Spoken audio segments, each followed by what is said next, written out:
Back to News 5 at noon. A quick update on a working grass fire. This over at 1121 North Circle Drive. This video right here, courtesy of Colorado Springs Fire Department.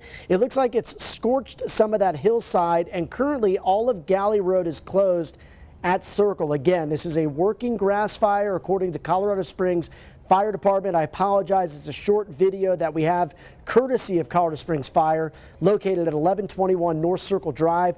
Currently, all of Galley is closed at Circle.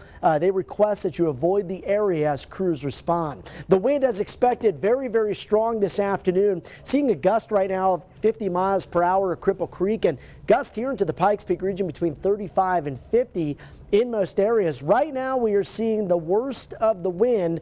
I expect those wind speeds to decrease as we make our way towards the mid to late afternoon hours. We have a high wind warning in effect until 5 today and a red flag warning until 6 p.m.